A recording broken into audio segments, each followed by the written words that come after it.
And there is one red item that did not arrive until after I got here. So if you're the winner of that, I will be sure to get that to you. Any questions on solar? Since we just had the workshop. That was fun. It was so cool. It was very fun, very cool. Well, I didn't think cool, I thought it was very hot. No, I think I like it. That's good. That's all good. So, well, I'll tell you what, we'll go ahead and introduce our next speaker here while they're packing up. So hopefully we can get him.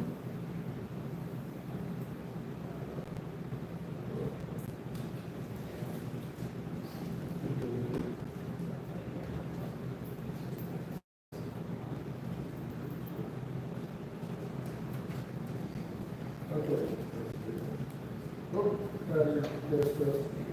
can you guys hear me okay? Okay. Battery is dead in the mic. I'll try to get that replaced. But if you would, join me in a warm welcome to Shannon Silverman. She is an astrophysicist and planetarium science educator at the Clay Center in Charleston, West Virginia. Her area of focus is high energy astrophysics, particularly the study of neutron stars and pulsar wind nebulae. So if you'll give me a hand for Shannon Silverman.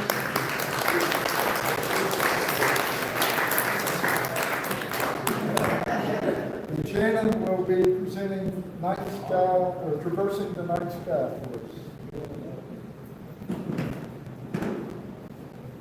All right, is this, oh, it is. Yay, excellent, yay, be quiet. I don't know how to show the projector, so probably I'll start. Oh, that's quite the laser pointer. All right. I'm not even going to use that. I don't think that's a little too much for me. They don't look on, but I can also attempt to mirror. They look like they're on standby. They powered off while these are loading. That's okay, I can start off with a joke. Go for it. The joke is ask an astronomer about constellations. Yeah. That's it. We don't know anything about constellations. So I had to learn a whole bunch in order to talk about traversing the night sky. My undergrad advisor, whenever we did astronomy nights, he was like, don't ask me questions. He's like, I don't know. I haven't looked at GPS and I have no idea. So we'll talk about that. So find things when you have no idea what to prove.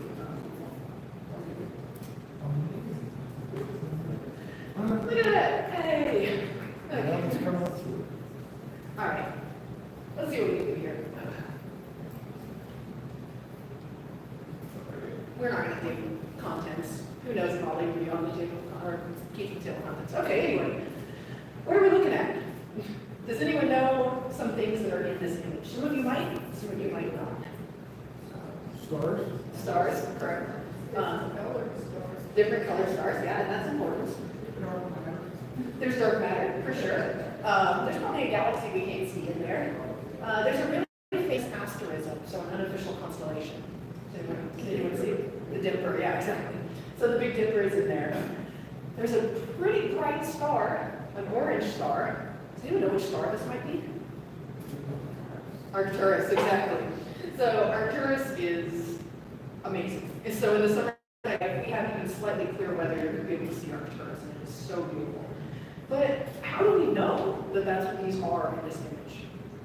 Some of us know them just by sight. Some of us might know that you can find Arcturus from the Big Dipper. But if you didn't know any of these things and you wanted to find objects, how would you do? There's a whole bunch of different ways. So we're going to talk about a few different ways that you can find these types of objects. You can get into looking around in the night sky. So we're starting with the Big Dipper. This is going to be the easiest thing to find, and most of us have heard of the Big Dipper. Most of us have learned about it from a little. A lot of us, that's our first constellation or asterism, because it's not technically a constellation. It's part of a constellation, Ursa Major. Ursa Major is much harder to find. So you probably won't be able to see it no problem up here, but I don't know if I've ever seen the rest of Ursa Major myself. So Big Dipper, this is how you would kind of start in the summer night sky, usually in star hopping, which is kind of a really old way amazing constellations, and objects. You find a landmark in the sky, and you move around the night sky that way.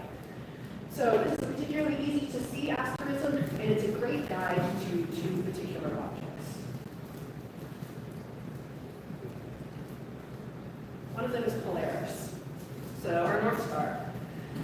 Something interesting I found when I was doing planetarium shows and things like that is I often get asked if Polaris, our North Star, is one of the brightest stars in the sky. And it's really not. Polaris is basically any other star. It's in the top 50 brightest, but it mostly looks like any other star. So people typically have to find it by using the Big Dipper. It can be kind of hard to find just by looking at it. That's if you can see it basically anywhere, even in Charleston, you can see Polaris. Polaris is our current North Star. Current is an important thing there. It is less than 1 degree from the North Pole. So if you were on the North Pole and you look directly up in the night sky, Polaris would be directly above you, except off by about a little less than 1 degree. So very, very close to being directly over the North Pole, which means that as the Earth rotates, the sky seems to rotate around Polaris. And of course, always points you north. If you were south of Polaris, you just have to go toward the North Pole. But it has only been the North Star for about 1,500 years. The Earth, as it rotates, it also precesses. So if you've ever spun a top, you might know that the top does a little twirl of its own. The top of it does little circles. That's precessing. So the Earth does that too, and it has a cycle of about, it's a little less than 26,000. I think it's 25,700 and something years. But I have I have multiple astrophysics degrees, but I have terrible numbers. So that's how it goes. So it goes through the cycle, and it goes through different stars over time. In fact, a lot of the time there is no North Star. The pole is just not pointed toward a North Star. So about 2,000 years ago, it was in between a few North Stars. So you can see a few objects on here, including one that used to be a North Star. This is a scary laser, but let's try it anyway. It's a very bright laser. It's frightening. This is Kochab here. Kochab is not really a North Star because it was off by about 7 degrees. But I believe one of these guys is stupid, and I don't remember which one. That was our most direct North Pole, our North Star, whereas it was 0.1 degrees from the North Pole. It was basically directly aligned with our Earth's pole. So they will circle around, and in fact, an object we'll see later used to be one of our North Stars. So another thing we can find from the Dipper is Arcturus. I didn't mention the actual way to find Polaris from the Dipper, which I probably should have, which is that the first two stars in the Dipper, Dibé and Merak, they form the cup of the Dipper. So here, Dibé and Merak, they make a straight line to Polaris, basically. It has a tiny little arc in the actual night sky that it will point you right to Polaris. And since there's nothing really bright right around Polaris, you know which star it is. Okay, now we're at Arcturus. In the summer, I have nothing else that looks like Arcturus. So I don't have to circle Arcturus in this image. You can see it. It is the brightest object there. Stars are split up into northern and southern hemisphere stars. So you might know that the brightest star in the entire night sky is Sirius. But we only see it in the winter because it is a southern hemisphere star. We just only see it during that part of the time. It's really low on the horizon. But when it comes to northern hemisphere stars, Arcturus is the brightest. It's the fourth brightest star in the entire night sky. And that's for two reasons. Arcturus is big. Arcturus is 25 times its physical size of the sun. So a lot more surface area, you project a lot more light. So it's like having a big light bulb versus a small light bulb. Even if they're the same brightness, the bigger light bulb, the same power, the bigger light bulb is going to look brighter because it has so much more surface area. Arcturus is also very, very close. So Arcturus is only 37 light years, which sounds like a long way. I mean, it is, but it's very close as far as other stars go. There's only one giant star closer to us, and it's Pollux, but Pollux is much, much smaller. So, as I said, you don't need to circle it, but if you're not sure where Arcturus is, and you're looking in the night sky, and for some reason you can't tell it's Arcturus, then, like I said, nothing else will look like this star. You can call it the arc of the Dipper's tail. So the Dipper's tail makes a little arc, and it points straight down to Arcturus. So that's where the arc to Arcturus saying will come in. So really, really beautiful star. So another important thing that you can use to navigate in the summer night sky aside from the Dipper is the summer triangle. This image includes the band of the Milky Way, which of course you will probably not be seeing many places other than here. So you will see these stars stand out a bit more brightly. I was using WikiSky, which you've never used before, which allows you to look through really beautiful images from different sky surveys so you can see the placements of stars. But this is an asterism made up of 3 particularly bright stars in the sky. We have Vega. Vega used to be a North Star. It was not a perfectly good North Star. It's about 5 degrees off from the North Pole. But Vega is one of the brightest stars in the night sky. It's the second brightest thing in the northern skies, aside from other planets. So second brightest star. It is very, very bright. And I wondered maybe if there's some sort of like oral memory that kind of passed down that made us think that Polaris is so bright because we used to have an exceptionally bright North Star. I don't know. That's still like a really interesting field that's kind of emerging, is tracing lots of different legends, but astronomy in particular, back to oral legends that have been passed down through different cultures. I read something really interesting, getting off topic, about the Pleiades, which is known as the Seven Sisters, even though there's really only 6 visible stars. But there are actually 7. 2 of them are just very, very close together. But if you go back several thousand years, they were split apart far enough that you could easily see all 7. So there's some discussion that perhaps there was oral memory of that system having the 7 stars, and it's passed down over time and it's remained that way. It's also a very, very similar legend across many, many different cultures. So really, really interesting. But getting back on topic, in addition to Vega, we have 2 other extremely bright stars, Deneb and Altair, and they form a triangle. So the summer triangle can help you navigate. And I'm looking sideways, but as a bonus, you have Alberio. Alberio is a menace, but I love Alberio. I say it's a menace because I've been trying to get it into my telescope for a while, and I'm having no luck. Alberio is really, really cool though, so maybe we'll get a chance to see it later. It twinkles different colors in the night sky, so it'll twinkle orange and blue and orange and blue, and that's because it's actually 2 different stars. An orange giant and a very, very bright blue star. When you have enough magnification, they split apart, and you can see them, and they are distinctly different colors. They are so beautiful. One of my favorite things to view in the summer night sky, when you can get it in a telescope. And technically, it's not 2 stars, it's 4. There's 3 in the orange star and then the blue star. But you can't split the others apart. So those were the ways that you would navigate, well, some of the ways that you could navigate around the night sky with just your eyes and just discussion. But if you want to find things that are harder to find, that there's no easy path to, you might need to find them in other ways. One of those ways is by using their actual location in the sky, their coordinates. And using coordinates is really simple if you have a GPS system. It's not simple if you want to do anything else. So there's a whole lot of backstory to it, so here's how they work. First off, we need to figure out what north is. This seems like something that should be an easy question, but it's space. There's no north in space. We had to decide on north in space. And because we are very Earth-centric, we decided based on the Earth. The Earth had already gotten a North Pole, and so we decided that that is north.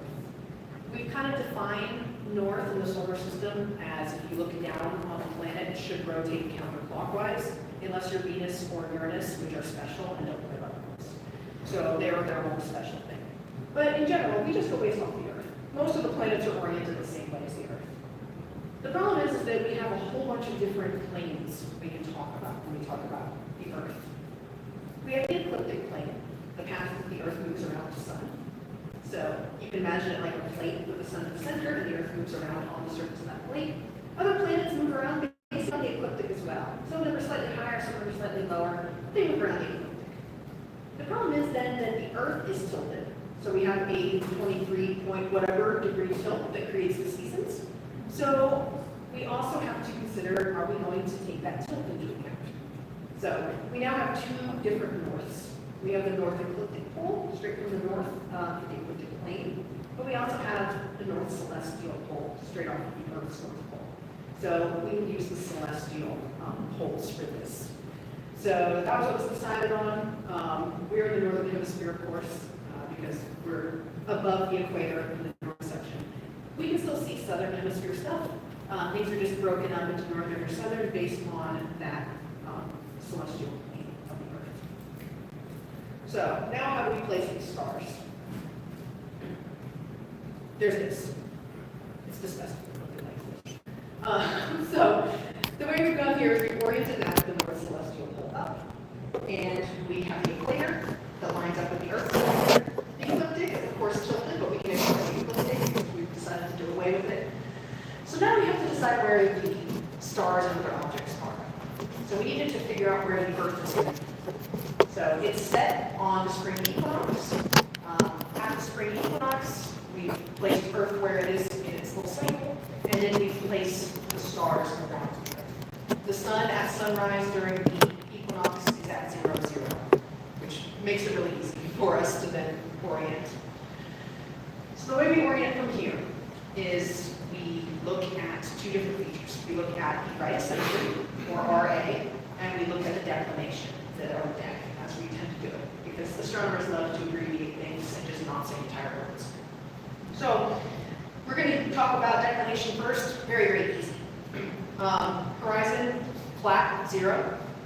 Directly above you, 90.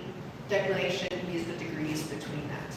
You go to negative when you go south of the equator, positive when you go north of the equator. So declination, pretty easy. It goes between 0 and 90, or 0 and minus 90. Right ascension is where you start getting got.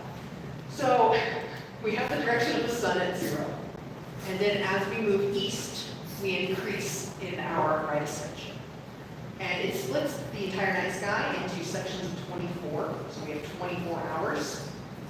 And you just start counting up. So if it were directly ahead of you at 0, you would have 0 right ascension, and then whatever declination you would have. If it's like over here, you would have, let's see, 2 hours, 30 minutes right ascension, and then like 40 degrees declination, if you want to find something 40 degree. So, yeah, who likes this? We're using two completely different systems. We've got hours, and then we've got degrees. That's a pain. Nobody likes that. And then if you want to be a complete psychopath, you have arc minutes as well that you can deal with. I like to joke with, when I was teaching college, that like 90% of astronomy is converting things into other things so you can actually work with them. And I'd say of that 90%, a good 60% is trying to figure out degrees versus hours. So it's really annoying. Even knowing how it works is really annoying, because it often is still hard to figure out where something is in the night sky just based on your eyes, unless you know where something is that you can use as a guide. Fortunately, we have some other things that can help us with that. But first, we're going to play a little game. We have Arcturus again. You may be able to recognize Arcturus now that you've seen it a few times, but we're going to use its right ascension and declination to find it in the night sky. So we have our 0 declination line, our 15 degree, and our 30 degree. We have our right ascension hours, so 14 hours, 15 hours, 16 hours. Arcturus is at 14 hours, 15 minutes, plus 19 degrees declination. So I'll give you a second to find it. You can't already find it just by looking at it. So we go a little over from 14, and then we go up past 15. There it is. It's Arcturus. So Arcturus is an easy one because, like I said, nothing will look like Arcturus. So there's Arcturus. I double-clicked, so you got the answer. Don't worry, we've got a third one. Alpaca from Corona Borealis. Alpaca is the only one that you're usually going to see at a Corona Borealis if you're in Charleston, but you'll probably be able to see the entire constellation here, no problem. Someday we'll see a nova, if that nova ever happens. There's a nova that's going to happen nearby. For those of you who don't know about the nova event, it'll be pretty cool. Basically, a new star will appear in the sky. It's not new. It's a very, very old star. In fact, it's a white dwarf star. So every 80-ish years, T. Corona Borealis the white dwarf star, accretes too much matter from its nearby star companion. Basically, it's got very, very strong gravity in a white dwarf star, and they pull material off of a nearby star. But white dwarf stars are very, very dense, and they're held up by electron-degeneracy pressure, which means there's not a whole lot of room for them to put anything more into them. They can't really compress more unless they want to do a big jolt. So they just layer stuff on top of it instead. And they layer all that material, and it layers and layers, and it gets heavier and heavier, and hotter, and then eventually fusion ignites, and the layers start to fuse elements, and they explode. So the entire shell explodes off the white dwarf star, and we see it. And we see it as what looks like a new star that appears in the night sky. And then it fades away. So T Corona Borealis does this every 80-ish years. The problem is the ish. We really don't know. We thought it was going to happen last year. We're hopeful it'll happen this year. But when it does, you'll see a new star light up in Corona Borealis. So for about a week. But tangent aside, you probably have enough time to find out Mecca. 15 hours, 34 minutes. So past the 15-hour line, about halfway, and then just below the declination of 30. So there's a point. All right. Now let's see if I can not double click. Russell gets it. Here's a hard one. So I've not put which constellation it is for those of you that are good with your constellations. Russell Getty is at 17 hours, 14 minutes. 14 degrees, 23 minutes declination. So this is more of what you would be doing if you wanted to find something you haven't seen before. And it isn't an obvious target like Arcturus. You might need to follow the degrees. Of course, in the actual night sky, you won't have the guidelines. So you would probably end up doing something like finding Arcturus and trying to figure out distances from it. So where is Russell Getty? This is the 17 line, so a little over. And just underneath the 15 degrees declination for there's Russell. There we go. And it's Alpha Alpha Hercules because, again, astronauts to making things in stupid ways. The letters, the Greek letters for the stars are supposed to go in order of brightness of the star. They don't.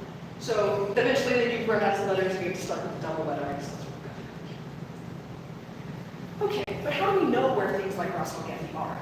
We can see Russell Getty, so we would know where it was. But if we wanted to find something else, where would we find it? We have star catalogs. These are all-skies surveys. All-skies surveys are basically projects where some telescope or observatory looks around the entire night sky and tries to catalog. Gaia has a really beautiful one here, so that's why I put this one up. Gaia also takes pictures in almost visible light. So this is almost a true color image. A lot of times you will find images that are very color corrected where there are types of light that we don't see as humans. But human vision is about 350 nanometers to about 750. So this can see beyond them. The limits aren't hard and fast. So Gaia is just a little beyond human vision in both directions. So this is mostly true color. It's really pretty. So this is All Skies Gaia is a space telescope, so it's not bothered by the Earth, which means we can take complete views of the Milky Way and the Magellanic Clouds, our little dwarf satellite galaxies. They're like little moon galaxies. So Gaia sees optical light, basically, and it goes through and it looks at all these stars, and it catalogs them, and it puts them in their places, and it gives them their RA and declination so that we can find them, we can look them up. But Gaia is not the only all-sky survey. There's lots of them. Here's Pan-STARRS. Pan-STARRS is on Earth, so we don't have an entire beautiful flat image. Here is the North Pole, basically, and then we've got a curved image that cuts off because this is located in Haleakala in Hawaii. So they can see down to -45, I believe, the declination for Pan-STARRS. Pan-STARRS is really important. Pan-STARRS is the panoramic survey rapid response telescope, something like that. It is designed to look for asteroids. But in order to do that, it has to have a very good star catalog. Because what it's doing is it's looking at the entire night sky and it's looking for things that shouldn't be there. So if it knows where the stars are, where the nebula are, where the other objects, my brain is just completely lost, galaxies, other things like that, then it knows what to check. And if it sees something that isn't one of those objects, it goes, oh, this is weird, and then it watches it. And if it triggers the detection limits, then it goes, oh, there's an asteroid. And then if it is coming our direction, we ping it, and people look at it, and they try to figure out the motion, and if it's going to be a problem for us. I said if it triggers the detection limits, which is a kind of a big problem with pan-stars sometimes. There was a very notorious case of pan-stars missing a very, very large asteroid because it didn't trigger detection limits. That said, they fixed that issue. Pan-stars has been working fantastically lately, and it's a very important system for us. But again, optical. And you can do things that are not optical. You can look in other bandwidths of light. This is the telescope I do my research with. This is Fermi. So the Fermi Space Telescope. It looks at gamma rays, so extremely high energy emissions, very, very small wavelengths. You can see it looks a little bit different than Gaia, and we'll see them next to each other in a minute, but it looks at things that are emitting very, very high energy. And so you might notice there's a really bright spot here. And when we saw the Gaia image, there was no bright spot here. This is the Vela pulsar. It emits very high gamma rays. There's also the Crab Nebula here and Janinga, and they stand out really, really brightly in gamma rays. There are lots of sources in the night sky that only emit certain wavelengths. So you need all of these different telescopes to actually find things in order to look at them. So all of these different catalogs are important, even if they are really annoying. And I said that because, as you can see, this is what the result of a search on Fermi's system looks like. You have your object. I searched N157b because I was searching for J0 537 6910 and it would not come up even though I know it exists. And that's also the experience with star catalogs. You try to put in one name 40 times and you can never get it. You can figure out exactly how it wants things formatted. But you can see the RA and the declination. So we would be able to find this object. And that's how Fermi knows how to find it. But yeah, so this is the type of information you would get out of the star catalog. I just use Fermi because I can just do it. But you can also access Gaia, and Atlas, and a bunch of others and look at their catalog data. So here's a note of some different things that were discovered by Fermi. But they were discovered by Fermi. And that's because they didn't emit enough optical light for other types of surveys to see them. So that's why you do need these types of different systems to complete these star catalogs and object catalogs. These are pulsars for the most part. And they were found, the ones in yellow were found on a line search. So they didn't know they were there. They just were all scanning the all skies and found all of these pulsars. So pretty cool objects. So there's a survey comparison. You can see the differences between Fermi in the high gamma ray and the UVA to near infrared of Gaia. And see how different they look. So very important to have both catalogs and many, many, many others. There are so many catalogs. Different observatories have different, not just wavelengths, but different powers. Pan-STARRS is really, really powerful, but for instance, another object or another telescope placed in a different location might be less powerful, but better able to see different objects. So we need tons of catalogs, no matter how annoying that is. And that gives us all of these different targets we can look for. So, in conclusion, if you want to find cool stuff like M57 over there, you probably will need to know where it is. So you probably will either need to be able to star hop to it, or you'll need to just straight up use its RA deck. You can do GPS, which is great. And if you don't know at all where to start, you can use a star catalog.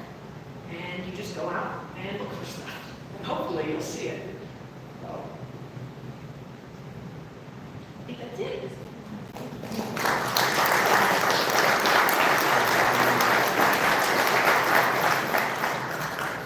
So I speed ran through that. If anyone has any questions, let me know. I'm happy to answer questions with what I can. What's your research on?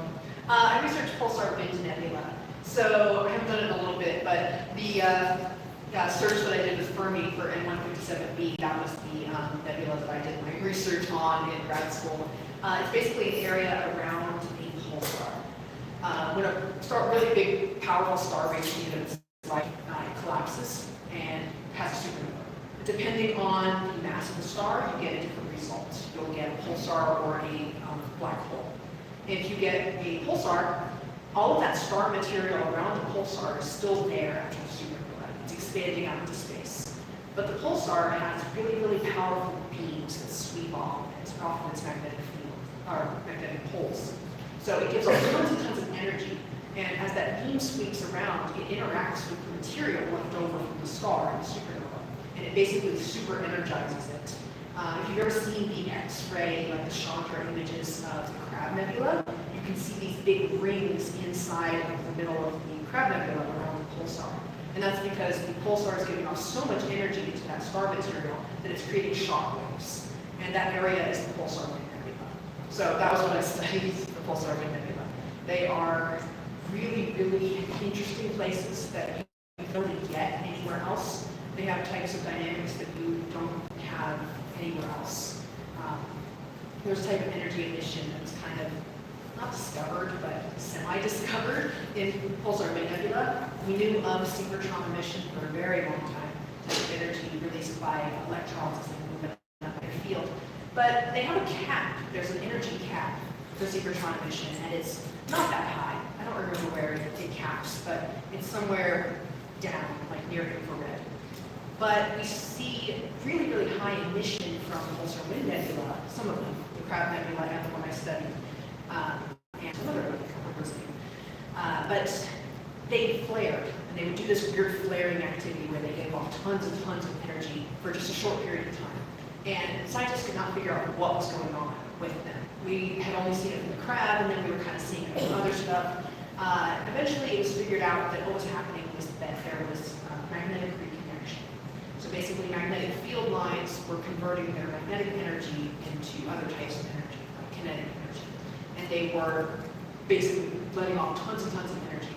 What they were allowing to happen was a type of synchrotron emission that was not at the limit. So there would be a break, synchrotron emission here and down. There would be a break, and then synchrotron emission would start up here again. But it only really happens in pulsar ring nebula. So that was a special case of synchrotron emission that we discovered about 10-ish years ago, I think it was, when the stuff, and not me, I didn't discover that. I was just analyzing in 157B to see if it also does that. Jury's kind of out. So, but yes, that was what I was studying. Pulsar ring nebula are super, super fascinating. They act totally differently in a lot of places in space. I hope that was not too much of an answer. Thank you.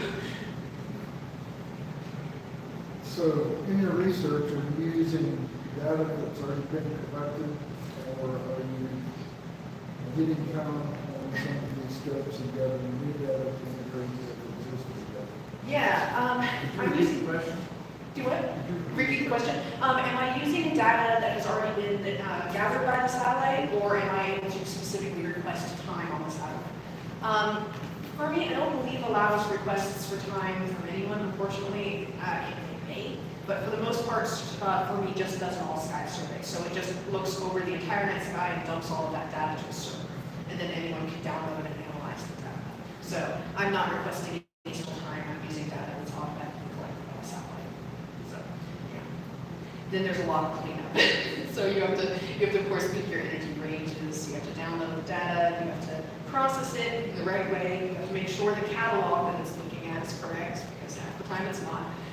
Fermi is, it has very much outlived its original mission, but that means it's not maintained super well. Of course, NASA is very underfunded, and so people have to funnel toward different projects, and so a lot of Fermi's tools are quite out of date. And so there's only kind of a small group of people that actually work with Fermi's data anymore. So it can be a bit of a process to get it to work. But it is our only gamma ray satellite in space. We have, I believe it's called, there's HESS and there's TESS, and I never remember which one is the ground-based satellite for gamma rays, but that also exists. But gamma ray research is very limited because of that. So, yeah, basically anyone can download Fermi's data, which is really cool. So if you go through their really bad tutorials and fight Linux and different versions of Python, you can, and then you can analyze the data yourself. Yeah, it is available to the public. One more follow-up. Sure. about the new all-sky survey that is coming on? Yes, okay, so I presume you're talking, can you tell me more about the new all-sky survey? I can tell a little bit. This is not my area of expertise. It's the Vera Rubin, I assume. Okay, so the Vera Rubin Observatory is, I believe, based in Chile, and it's basically going to be a backup, well, not a backup, a complement to Pan-STARRS. It is a really powerful all-sky survey, and it's placed in the southern hemisphere, whereas Pan-STARRS was cutting off. Now we have the Vera Rubin that is so powerful. If you've never seen the images, there's a few like first light style images that they put out. They are gorgeous, really, really beautiful images. Blue nebula and a whole bunch of galaxies, including there's this cool one where it's got multiple galaxies that are feeding into each other, and then two spiral galaxies that are, initially they look like they're the same, but they're completely different types of galaxy.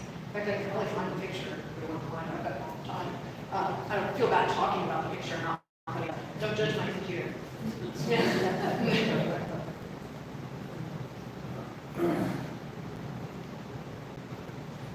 We're actually going to get pictures of her, not the images. Wow. All right. Cool. That's the observatory. Usually this works. All right. There's a Lagoon Nebula. This is the one I was thinking of.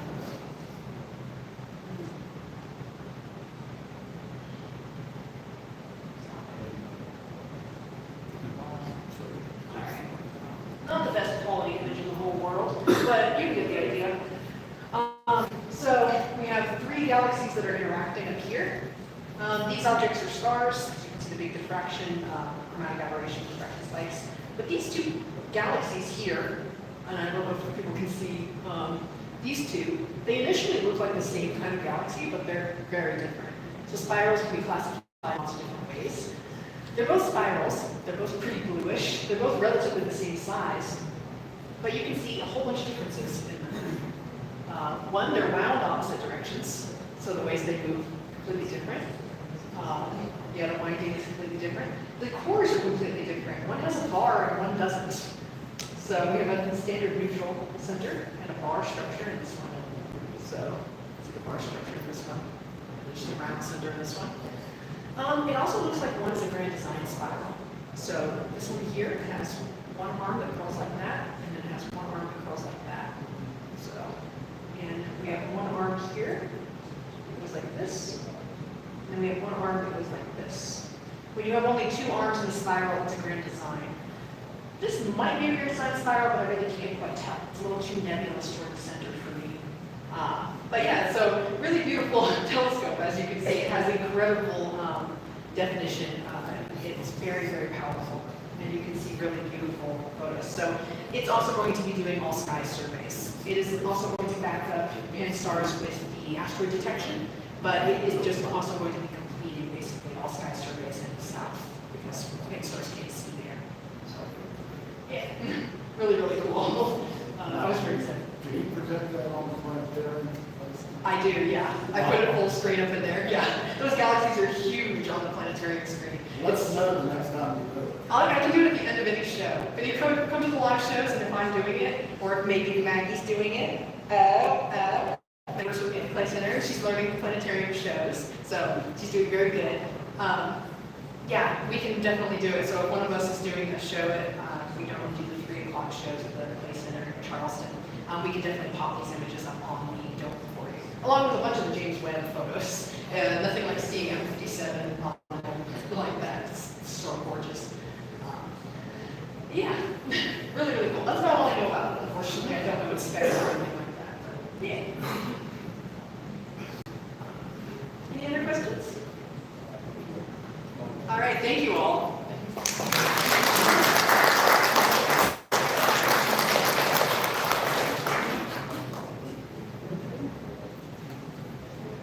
Looks like the battery's totally dead, so I want to be counted. Looks like we're about 20 minutes until 4, our next presentation. So let's take a little extended break right now. We'll get in our seats by 4. So again, lots of snacks over here you're welcome to. And you go see Jason and Aaron back here for raffle tickets as well as coffee. Bill, Yep. there are white tickets in red. Still? Yeah, so somebody just put. Wait, one more announcement. On your tickets, make sure you drop the appropriate color ticket in the buckets. They're red-only tickets, so if you think you've made a mistake, go up and make sure you get the white tickets and put them in the white buckets. Okay, we'll see everybody just before 4 o'clock. Thank you.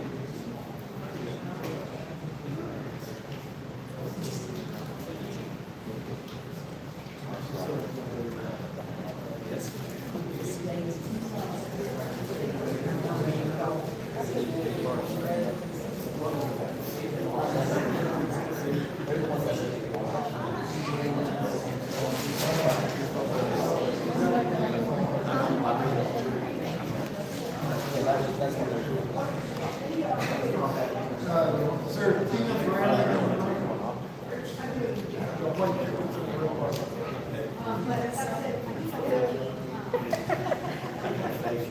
You see my